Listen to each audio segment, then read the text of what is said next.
Hello and welcome back to my A320 Sim. Today we are going to be setting up the cockpit for a simulated flight up to Glasgow from London Gatwick. So we're approaching the aircraft flight deck now. As we take the seat, we look up to the overhead panel. So first thing that I'm going to do is set the batteries to on. Got exterior power available, so let's turn that on. And you see the screens all start to come alive. And the fans start up. Whilst that's powering on, I'm going to turn on the radio panel.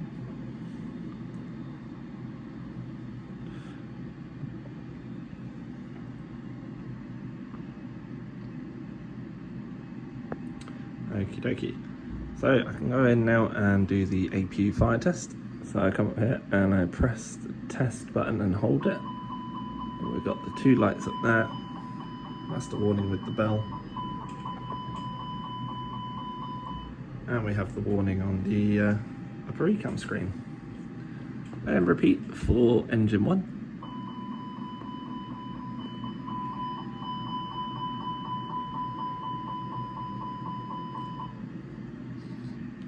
And engine 2.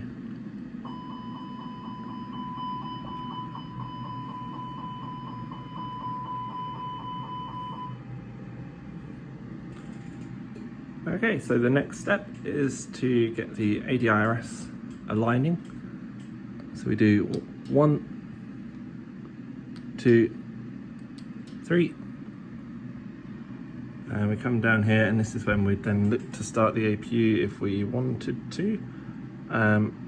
As we've got ground power at the moment, I'm not going to bother with that. Okay, so now what we can do is come down to the MCDU, turn the brightness up, and we can get some weather. So in ATSU, AOC menu, ATIS, and we're at London Gatwick. So Echo Golf, Kilo Kilo in the box. And we'll send that off.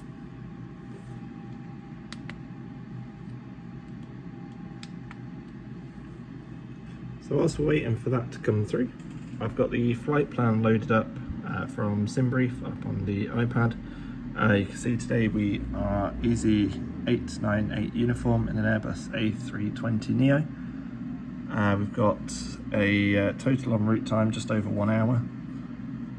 Turbulence wise, little to no turbulence, but what there is the highest level at Niska waypoint, which I'll be able to see on the charts in just a moment. And we're going up to 38,000 feet with an alternate of Dublin. In terms of the wind, we've got a headwind of 25 knots, but still about an hour, it's not too bad. And hopefully we can shave off some minutes on the departure. So we've got the Lambourne 6 Mike departure programmed on the flight plan from runway 26 left, and that is a departure that takes us round to the north of Gatwick.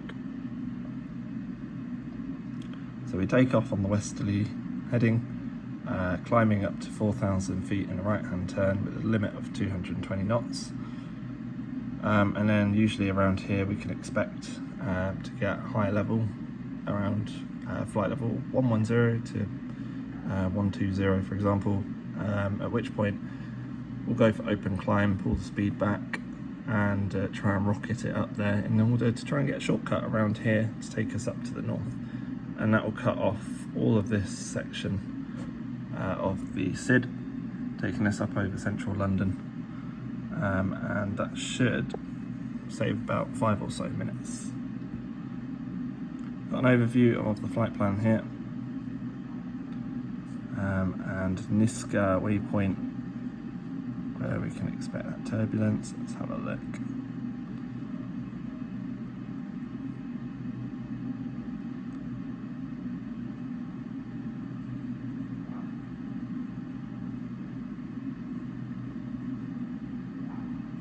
I can't find it.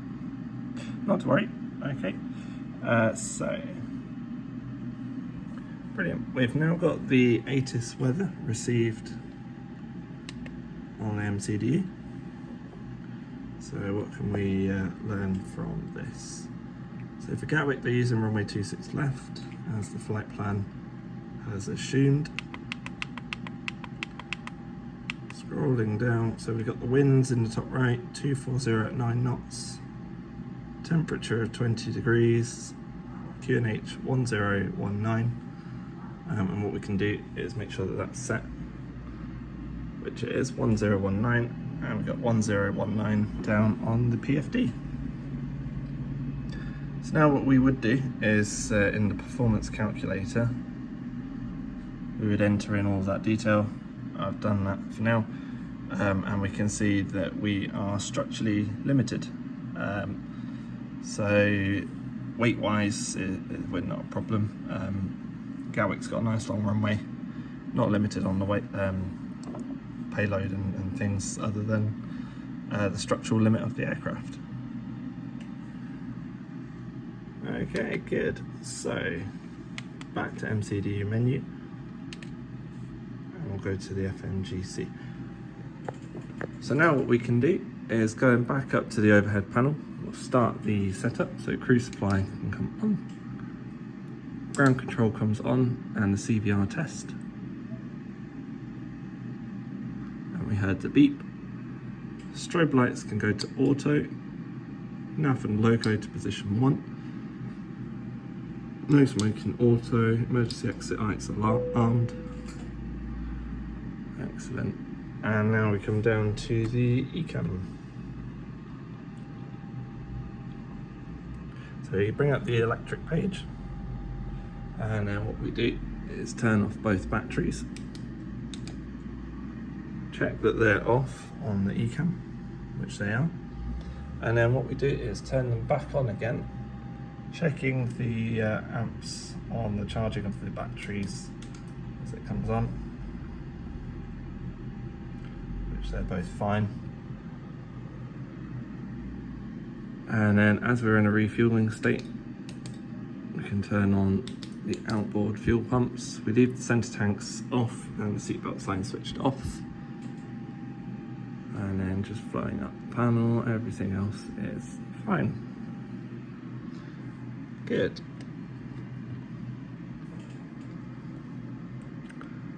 So aircraft acceptance wise, this is where we'd be checking the tech log, but we also check the oxygen, which is fine. Check the hydraulics, so you're looking at the reservoirs, which are full, so that's good. And sorry, the engine oil as well. Now I don't have the aft overhead on this modelled, otherwise there are some guarded switches which turn on the FADEX on the Neo, so that you can see the engine oil. As I don't have that modelled, there's a trick you can use, which is also something that works in the real aircraft, and that's to turn the engine mode selector to ignition start real quick, and then turn it back to normal. And you can see it's brought up the engine oil and details on there, so that's fine. Brilliant. Okay, so now what we are looking to do is to come down to the MCDU. So setting up the MCDU, those of you familiar with the Airbus, it's quite straightforward. There is a acronym called diff strip, I think it's called, but basically, so first of all we check the data. So we are an Airbus A320-200 LEAP 1 Alpha engines, which is correct. The database 11th of July to the 8th of August, that's in date, and this is where we would change the idle and performance if required. On here it doesn't let you, so we'll leave it. Then we go to init. So on the init page, we're going to put our flight plan number, our flight number in. We are Easy 898 uniform. So we put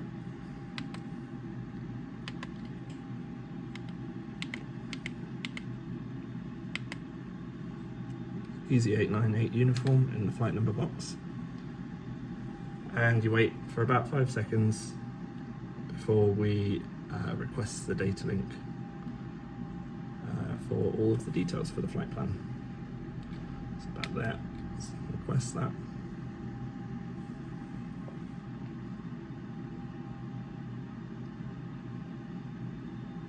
There you go, and it's populated everything in for us.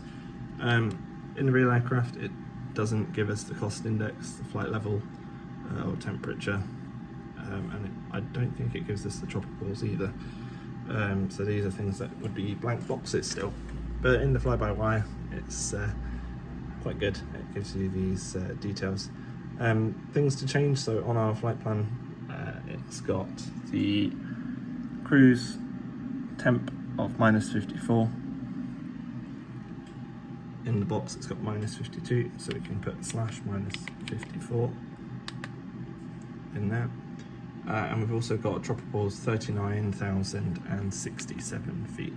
So 39,067 can go in here. We'll download the winds.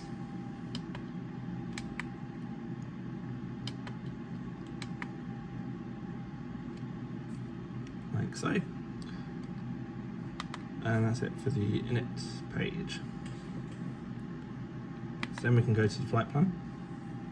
Now we mentioned that we are Gatwick on the Lambourne 6 mic, and we know runway 26 is in use, so we'll select departure runway 26 left on the Lambourne 6 mic, and we can insert that.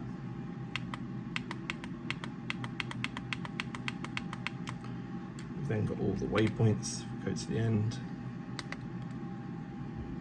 Glasgow, want the ILS for 23, and we want to do that on the Ribble 1 Golf. No via,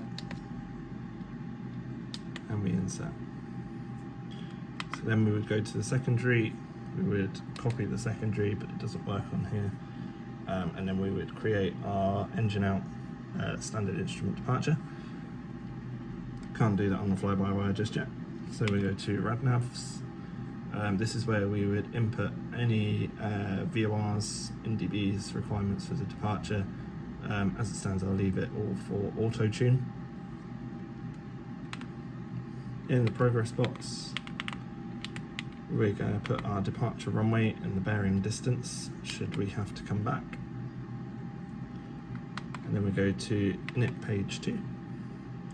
And it wants the 0 fuel weight and the 0 fuel CG, which we can get from here. So we've got 0 fuel weight of 58.3. So type 58.3.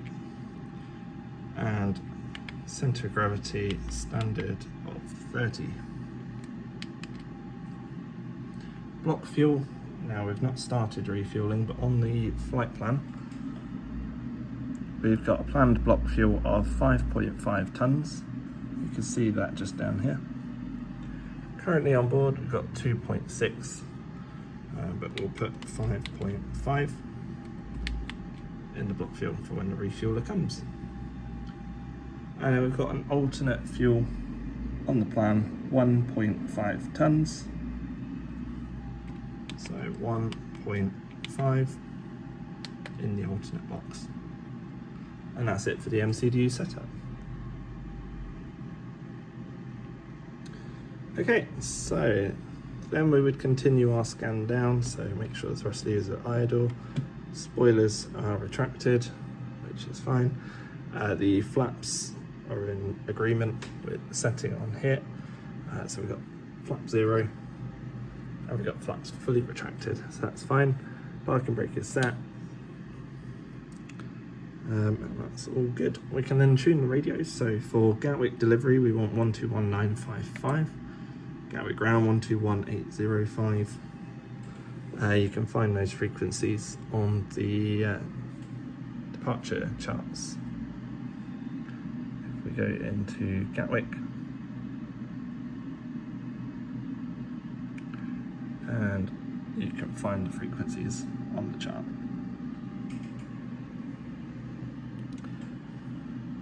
Okay, so what is next to do? So typically we would then go and start sending off for the clearance, which you would do through DCL at Gatwick. So we would go to, it's all different on here. You would get it through there anyway. Is it that one? No. There we go. And we would put Golf Kilo in there. Our ATIS code, I didn't pay attention to that on the ATIS that we just downloaded. And our gate number, which you can see out the window, we are gate 103. Let's put 103, and we'll make it up. We'll put Lima, for example, in there. In the real aircrafts, at least that I use, we have send. It says transferred to DCDU, but yeah, sim limitations presumably.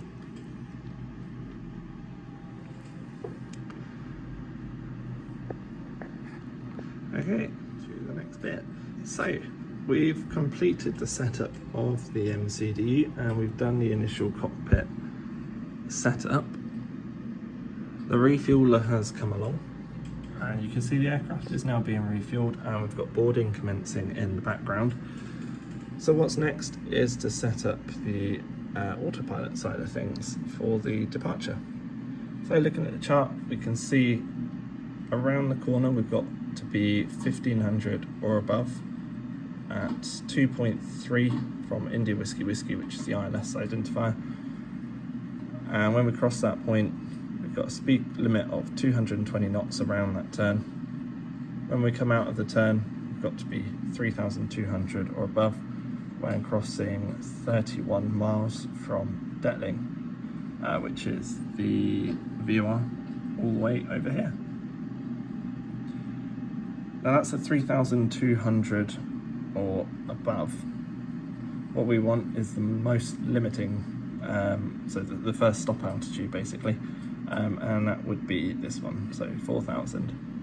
And you can tell that because it's got the hard line drawn above the 4,000. So what do we do with that? We can put that in the autopilot box. 4,000 is set, 4,000 is blue.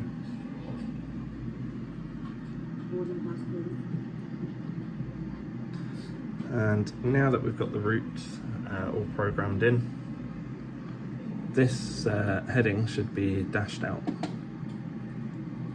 like so. So next up, we would have the load sheet brought onto the aircraft. For the sake of the simulator, I don't have load sheets, but you can use the fly-by-wire iPad on the screen. So what I'm looking at are the planned numbers. The takeaway from this is the zero fuel weight and the zero fuel CG. So we got 56.9, which we come down to init,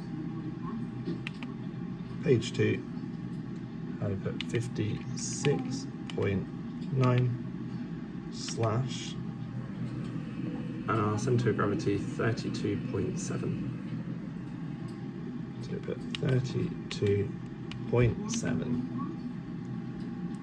And then what you would do is, at least in my company, we'd do a weight and balance validation. I'll skip all of that, put it in the box. With the planned fuel 5.5, we've got takeoff weight 62.2, which then gets put into our performance calculator.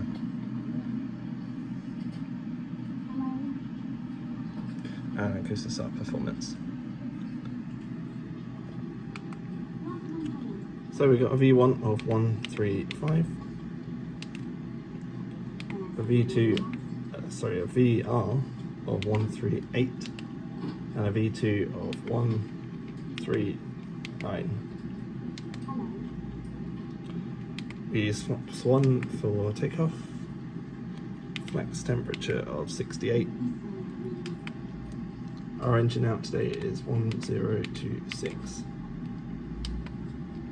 And we need to put that in the thrust reduction acceleration out as well. So 1026 by 1026. And our green dot is 210. So that is an important number. So that tells us that we can fly the aircraft clean at 210 knots. Why is that important? Well, on the SID, we've got that 220 knots speed restriction. So knowing that we can fly 210 knots with the flaps retracted means we can clean up the aircraft somewhere around here as it accelerates. If we were very heavy, then our green dot speed would be higher, and as such we wouldn't be able to clean up the aircraft until we're outbound the turn, and we can accelerate the aircraft beyond the 220 knots. So that is the MCDU all set up now. Alrighty then, so we've set up the MCDU, the autopilot's all set up, ready for the departure. Pretty much the aircraft is ready to go. The refueler has finished refueling the aircraft, so we would look out the window, they would give us the fuel figure uplift, which we would then put in the box. And as such, we can now put the seatbelt signs on, and the two fuel pumps that are off can come on. And you can see the seatbelt sign has come on down there. We can also now start the APU. We've got passengers boarding. A good thing to do is to check the actual temperature in the cabin. That's really the determining factor when it comes to starting the APU. We can see here that the cabin is fairly comfortable. But as we're pretty much ready to go, we'll get that started. So we do the master switch.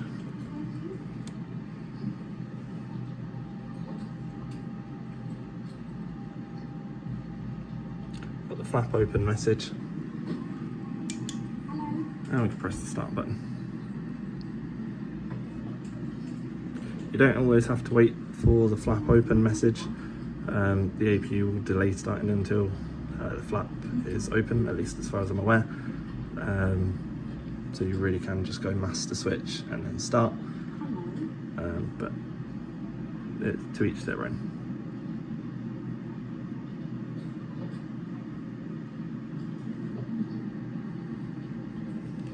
And you can see the APU is starting up.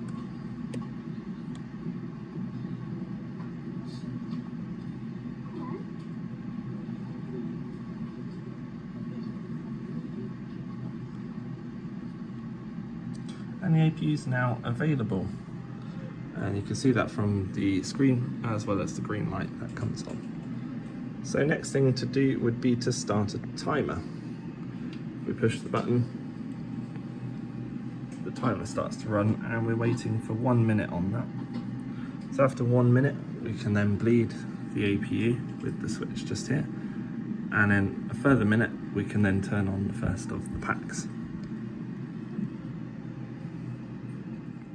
Okay, so it's been over 1 minute, so I have turned on the APU bleed. We're now waiting for it to reach minute 2, so that we can then turn on the first of the packs. So we're currently on 1 minute and 36 seconds.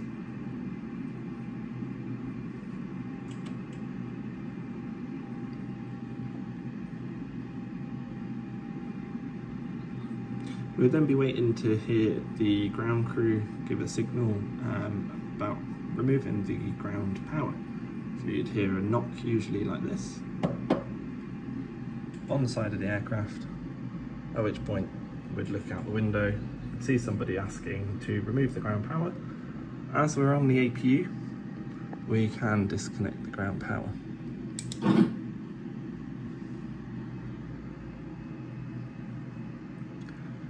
And with that, it's been 2 minutes. So let's get some air conditioning going.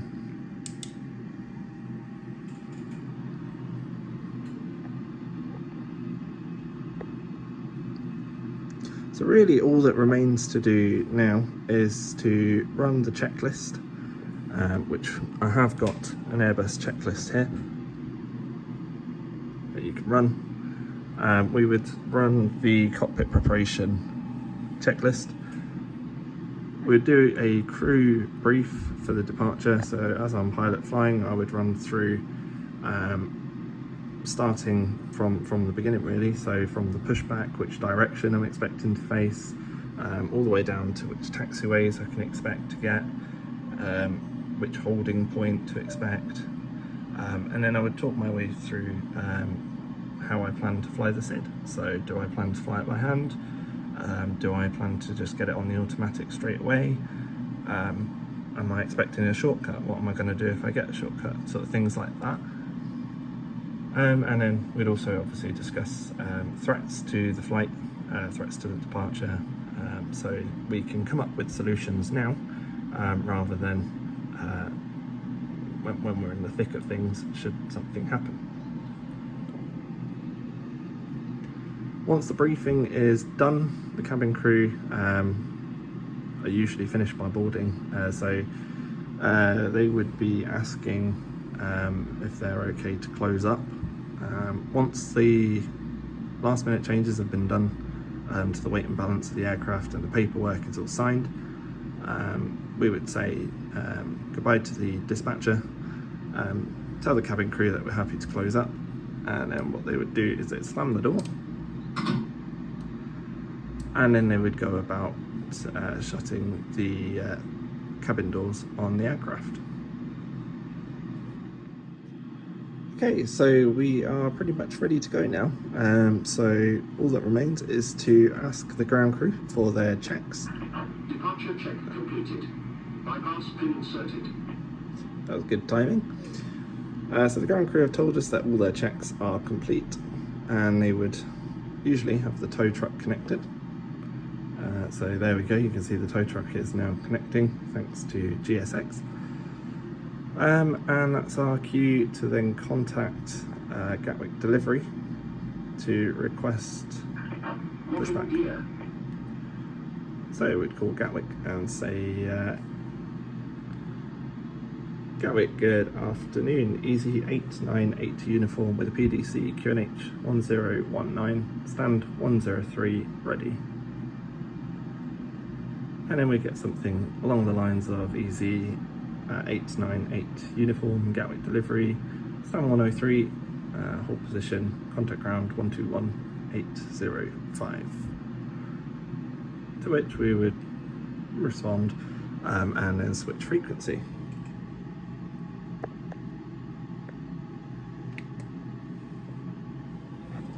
We would then ask Gatwick ground for push and start.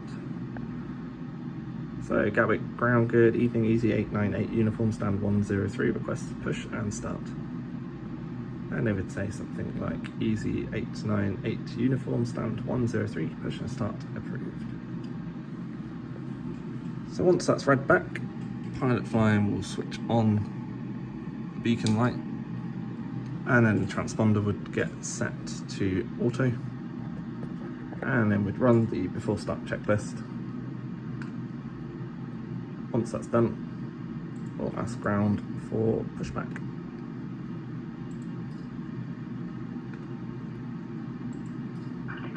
Release parking brakes. So they've asked us to release the parking brake. Commencing push. All engines clear. Start at will.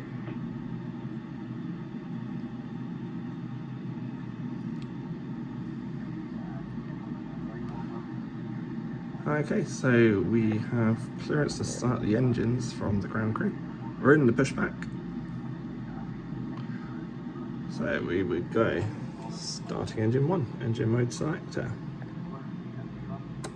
Start. And you see we've got the display pop up. Engine number 1, starting 1. And for good measure, make sure the thrust levers are in idle. and engine 1 will start up in the pushback.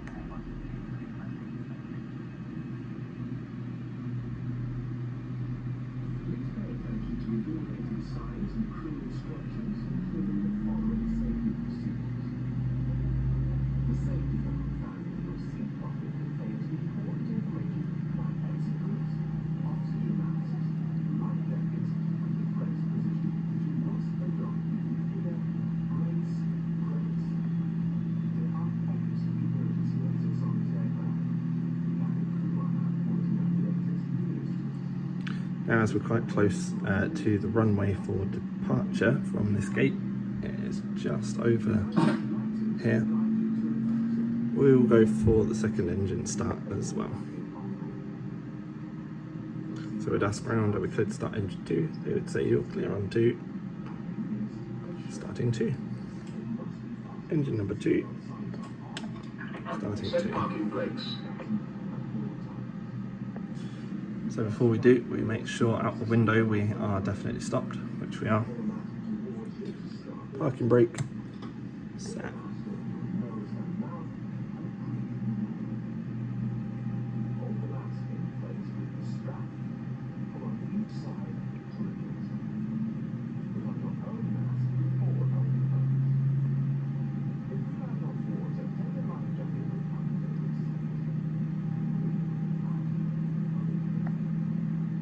Okay, so we've got 2 good engine starts. The man has just shown us the pin. So the mode selector can go to normal. APU bleed goes off. APU master switch off. Which is the Q to arm the speed brakes. And now in reality, pull them. Reset the rudder trim. Flaps for takeoff. And set the trim. And you can see we've got the flaps in transit.